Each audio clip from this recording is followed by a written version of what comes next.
बिस्मिल्लाहिर्रहमानिर्रहीम। अस्सलाम वालेकुम नाज़रीन।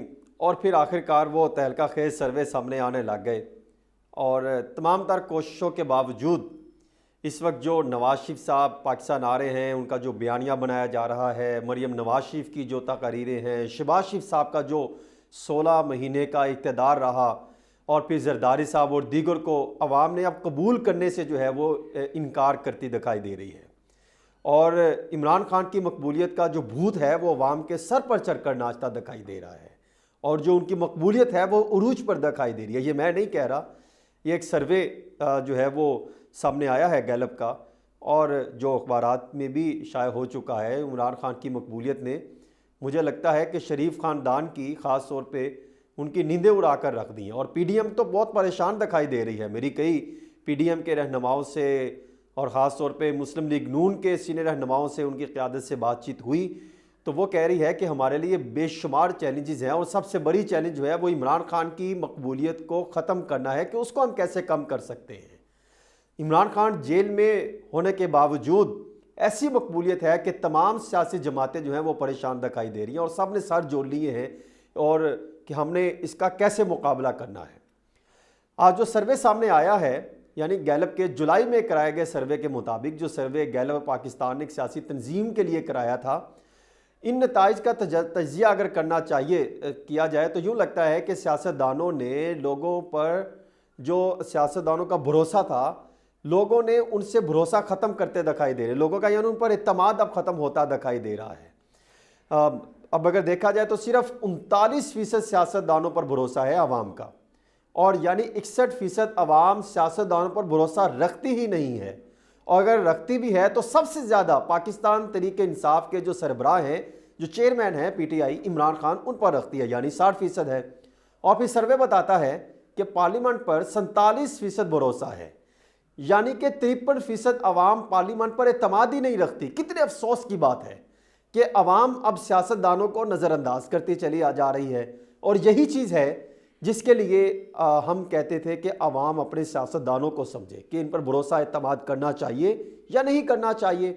और ये चीज़ अब जो है ये सर्वेस में आने लग गया है क्योंकि अवाम को अंदाज़ा हो गया कि किस तरह ये सियासतदान इक़्तिदार में आकर अपने केसेस माफ़ करवाने के लिए पार्लियामेंट को इस्तेमाल करते हैं, किस तरह अदालत के फैसलों को मानने से इनकार करते हैं और किस तरह आइन की पामाली करते हैं, आइन पर अमल दरामद करने के बजाय पार्लियामान को अपने सियासी मफादात के लिए इस्तेमाल करते हैं। यानी पीडीएम के दौर में अधूरी पार्लियामेंट को किस तरह ये पीडीएम टोले ने अपने मफादात के लिए इस्तेमाल किया।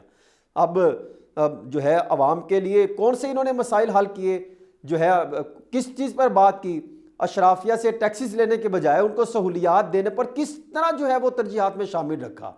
अवाम का एतमाद ख़त्म हो चुका है। अब आ जाए पंजाब में सियासतदानों की मकबूलियत किस सतह पर है, 43% है, यानी पंजाब में अवाम ये समझती है कि कुछ सियासतदान काम कर गए हैं और मैं समझता हूँ कि ये बुज़दार के दौर में नहीं बल्कि शहबाज शरीफ के दौर में कुछ काम हुआ था पंजाब में। बुज़दार के दौर में जिस तरह लूट मार बहुत हुई और तारीख याद रखेगी कि किस तरह करप्शन के अंबार और कारखाने जो है सियासतदानों ने लगाए। और सिंध में अगर बात की जाए तो 34% अवाम सियासतदानों पर भरोसा रखते हैं, यानी सिंध करप्शन का घर बन चुका है। उसमें तामीर और मुरम्मत के काम हो, हॉस्पिटल्स के काम हो, तालीम से लेकर भर्तियों पर काम हो, मुबैना करप्शन के मामलात हो, तो यानी हम देखते हैं कि यही चीज़ें सामने आती हैं। सिंध में किस किस के आप जो मर्जी प्रोजेक्ट के खोल लें आपको करप्शन के अंबार लगे दिखाई देंगे। आपको अंदाज़ा होगा कि किस तरह जो है ये मेरिट और कवानीन की जो है वो धज्जियाँ उड़ाई गई हैं। अब खैबर पख्तूनख्वा में 10 साल तक पीटीआई की हुकूमत रही है और वहाँ पर भी अवाम उन पर एतमाद नहीं रखती, भरोसा नहीं रखती। बलोचिस्तान में 34% है।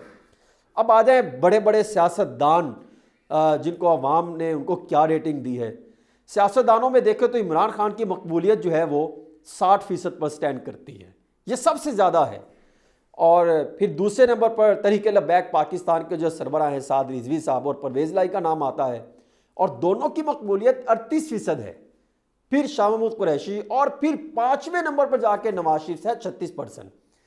और फिर 6ठे नंबर पर जनाब जो खादमे आला थे, फिर प्राइम मिनिस्टर वगैरह शहबाज शरीफ साहब वो हैं और फिर यानी उनकी 35% है। 7वें नंबर पर मोहतरमा मरीम नवाज शरीफ साहिबा हैं, वो 30% पर खड़ी हैं और 8वें नंबर पर शाहिद खान अब्बासी जो हैं वो 28% पर खड़े हैं। यानी जो चीफ ऑर्गेनाइज़र बनी मरीम नवाज शरीफ साहिबा और जिनको नज़रअंदाज किया वो भी 28% पर है, कोई 1-2% का फ़र्क है। तो आप अंदाज़ा कर लें कि शाहिद खान अब्बासी अगर पार्टी बनाते हैं तो कितने कामयाब हो सकते हैं। फिर अब जहाँ पर नून लीग उम्मीदवार जो है मैदान में उतारना चाहते हैं यानी पंजाब से, तो अंदाज़ा है कि पंजाब में इमरान खान की मकबूलियत जो है किस पोजीशन पर खड़ी है। तो वो अगर देखा जाए तो इमरान खान की जो मुस्बत मकबूलियत है पंजाब में वो 58% पर खड़ी है। और जहाँ पर नवाज शरीफ साहब ने लैंड करना है वो सुबह वहाँ पर सिर्फ 41% आवाम जो है वो नवाज शरीफ को उनको रेटिंग देती है। यानी इमरान खान का यहाँ पर भी नवाज शरीफ से ज़्यादा मुकाबला नहीं है, यहाँ पर भी इमरान खान जो है उनसे आगे खड़ा दिखाई देता है। और फिर उनके भाई शहबाज शरीफ की मकबूलियत जिन्होंने यहाँ पर 10 साल हुकूमत की वो भी 2% से जायद है अपने बड़े भाई से, यानी वो 43% पर खड़े हैं। और फिर साद रिजवी साहब 49% नंबर पर करें। पूरे पंजाब में अगर देखा जाए तो दूसरे नंबर पर नून लीग नहीं है, तीसरे चौथे नंबर पर जाके 5वें नंबर पर नून लीग आती है पंजाब में। तो आप अंदाज़ा कर लें। तो अब सर्वे बताता है कि सियासी जमातों के वाले से जो सर्वे में जो शामिल लोग थे वो कहते हैं कि 38% तादाद जो है वो पीटीआई के साथ खड़ी है और 16% मुस्लिम लीग नून के साथ खड़ी है, 10% पाकिस्तान पीपल्स पार्टी के साथ खड़ी है। तो यूँ अगर देखें तो 15% जो है वो तरीके लबैक पाकिस्तान के साथ करी है, 9% जमात इस्लामी और फिर आगे जो है वो MKM पाकिस्तान और दीगर आ जाते हैं। ये पूरे पाकिस्तान का उन्होंने ओवरऑल ढांचा बताया है सर्वे में कि किस हद तक कहाँ स्टैंड करते हैं पूरे पाकिस्तान में। अब अगर देखें तो सर्वे बताता है कि जो हर जो 5 में से अगर देखा जाए तो 2 यानी तकरीबन जो उन्होंने टोटल अपना एस्टीमेट लगाया तो तकरीबन 37% के करीब बनते हैं। वो कहते हैं कि अगर इमरान खान पार्टी के सदर ना भी हो तो वो पीटीआई को वोट देंगे। और पीटीआई के वोटरों की आधी तादाद का ये कहना है कि भले इमरान खान पार्टी के सदर ना भी हो फिर भी वो पीटीआई को वोट देंगे। अगर पीटीआई इलेक्शन में हिस्सा ना ले तो पीटीआई के जो वोटरों हैं उनका कहना है कि यानी जो चौथाई तादाद है नून लीग को वोट देगी और 3% फिर मुस्लिम लीग नून को वोट देगी। तो यानी आप अंदाजा कर लें पंजाब हो पूरे यानी सिंध में भी पाकिस्तान तहरीक इंसाफ जो है वो बेहतरीन पोजीशन पर स्टैंड करती है। यानी सिंध में अगर मैं ये कहूँ कि 36% है जो पीटीआई को सपोर्ट करती है और 35% पाकिस्तान पीपल्स पार्टी को सपोर्ट करती है और 3% है मुस्लिम लीग नून को सपोर्ट करती है। और फिर पंजाब में अगर आप देखें तो वहाँ पर अब मैं क्या कहूँ मुस्लिम लीग नून की पोजीशन ही इस हद तक ख़राब है कि मैं आपको बता नहीं सकता। अब तीसरे नंबर पर चली जाती है और 41% जो है वो पाकिस्तान तरीके इंसाफ के साथ खड़ी है यूथ और बाकी जो लोग पंजाब के। ये मैं आपको पंजाब का इसलिए बार बार जिक्र कर रहा हूँ कि यहाँ पर नवाज शरीफ साहब ने लैंड करना है लाहौर में। और लाहौर का जब मैंने चंद दिन पहले मैंने भी सर्वे किया था तो आप यकीन कीजिए कि मैं जब उनके अवाम के से पूछता था कि नवाज शरीफ साहब आ रहे हैं तो आप क्या राय रखते हैं, क्या उम्मीदें वाबस्ता हैं, तो वो गाली से शुरू करते थे और ख़तरनाक गाली पर जाके उनका इख्तिताम होता था। महंगाई से शुरू करते थे, बेरोज़गारी पर जाकर जो है उनका इख्तिताम होता था। उन्होंने ऐसे अंबार लगाए, उन्होंने कहा सियासतदानों पर उम्मीद नहीं रही। कई लोग तो ये भी कहते हैं, कई लोग कहते हैं कि हम पीटीआई को आप 5 साल देते, रिजल्ट आते नहीं तो फिर आप आ जाते। यानी वो नवाज शरीफ से भी खुश नहीं दिखाई देते। और फिर यही बात है कि आप अंदाज़ा कर लें 41% अवाम जो है वो इसलिए पीटीआई को सपोर्ट करती है। वो समझते हैं कि शायद 16 माह में तमाम सियासी जमातें मिल गई और वो कुछ नहीं कर सके तो वो पिछला दौर ठीक था जो 13 तकरीबन 3-3.5 साल जो पाकिस्तान तहरीक इंसाफ की हुकूमत करके गई है। और पीपल्स पार्टी तो ना 12 ने ना 13 में वो तो कहीं पर स्टैंड नहीं करती। पंजाब में कोशिश कर रही है कि 4-5 कुछ सीटें उनको मिल जाएँ। जरदारी साहब फ़िलहाल पंजाब में फ़िलहाल अब तक जो है वो मुकम्मल तौर पर नाकाम दिखाई देते हैं। फिर खैबर पख्तूनख्वा के मामले में अगर देखें तो वहाँ पर 69% जो है वो पीटीआई को वोट देने के हवाले से उनका मादगी का इजहार करे। वहाँ पर नून लीग जो है वो सिर्फ 12% पर खड़ी है, आप अंदाज़ा कर लें। और 2% के करीब पाकिस्तान पीपल्स पार्टी वहाँ पर खड़ी है। और बलोचिस्तान के मामले में वहाँ पर भी पीटीआई सर फरिश्त है, आप अंदाज़ा कर लें। 36% ने कहा कि वो तरीके इंसाफ को वोट देंगे।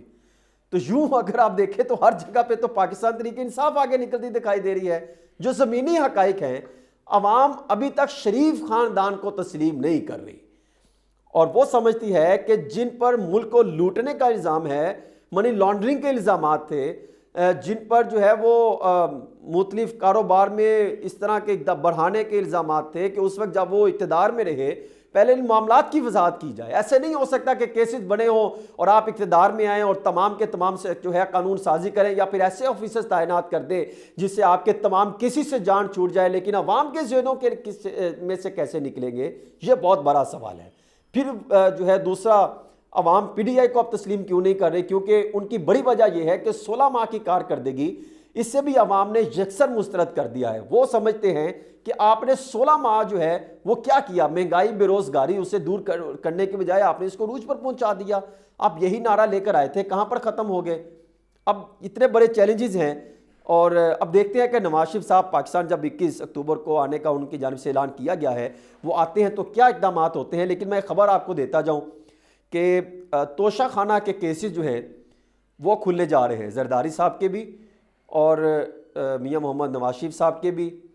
और उसमें साफ ज़ाहिर है मरीम नवाज शरीफ साहिबा का नाम भी ज़ेर गौर है कि उन पर वो जब नवाज शरीफ साहब इक़्तिदार में थे तो जो उन्होंने तोहफ़े और तोहफ़े लिए उनमें से कुछ मरीम नवाज शरीफ साहिबा ने लिए और उनके वाले से भी तहकीकात हो सकती हैं कि उनको किस हैसियत से दिए गए, कि उन्होंने किस हैसियत से लिए, यानी उसकी भी तहकीकात हो सकती है, मामला डैम में जा सकता है। क्योंकि तोशा खाना के केसेस जो हैं ये बहुत इंपॉर्टेंट है। और मैं हमेशा से तोशा खाना की इसलिए बात करता हूँ कि ये वो करप्शन का कारखाना खुला रहा कि जिसमें बहती गंगा में हर सियासतदान ने हाथ धोए हैं और कम कीमत पर एक बहुत ही कमाल और नायाब चीज़ें जो है वो वहाँ से ले गए, यानी बल्कि कहा जा सकता है कि लेकर उड़ गए, भाग गए। और ये जो है इनको जहाँ पर रखने चाहिए थे, जहाँ पर एक वो बोली लगवाते, जो भी एक इकदाम करते, लेकिन जिस तरीके से सियासतदानों ने मुल्क के ख़जाने को लूटा और वो अशराफिया ने जो है इनको सपोर्ट किया। और यही वजह है ना कि ये इक़्तिदार में आने के बाद हुक्मरान और अशराफिया मिलकर जो है वो फिर दोबारा से एक प्लेटफॉर्म पर इकट्ठे हो जाते हैं। तो ये भी आइंदा आने वाले दिनों में एक नया पंडोरा बॉक्स खुल सकता है। लेकिन नैब में ये भी चीज़ ज़ेर गौर है कि जब तक जो उनके प्रोसिक्यूटर जनरल तैनात नहीं होते तो उस वक्त तक ये मामला हम इसको कैसे लेके चल सकते, क्योंकि कुछ जो फैसला आया है सुप्रीम कोर्ट ऑफ पाकिस्तान का उसमें कुछ 11 के करीब कुछ नकात हैं जिनकी वो वजाहत चाहते हैं। अब वो इंतज़ार कर रहे हैं कि जब वो पॉइंट होंगे तो फिर उनके सामने रखेंगे, उनसे कुछ वजाहतें ली जाएंगी कि हमने इन केसेस को कैसे लेके जाना है और ख़ास तौर पे जो इन्वेस्टिगेशन के केसेस हैं उनको कैसे प्रोसीड करना है। लेकिन फिर एक चीज़ है कि अब आइंदा आने वाले दिनों में मामला भी बढ़ेगा और अब देखना है कि ये शरीफ ख़ानदान, ये जरदारी ख़ानदान, ये किस तरह जो है वो इनका एहतसाब होता है, या फिर इनको इनके साथ कोई ना कोई डील करके फिर दोबारा से केसेस को बंद कर दिया जाएगा या इनको रिलीफ दे दिया जाएगा और फिर आइंदा आने वाले सालों में फिर यही केसेस खुल जाएंगे। तो मेरे ख्याल में इससे इज्तनाब करना चाहिए और सबको हकीकत में बिल्कुल एहतसाब का अमल जो है वो उसका आगाज़ होना चाहिए और मेरिट और शफाफियत को मद्देनज़र रखते हुए इनके नताइज सामने आने चाहिए।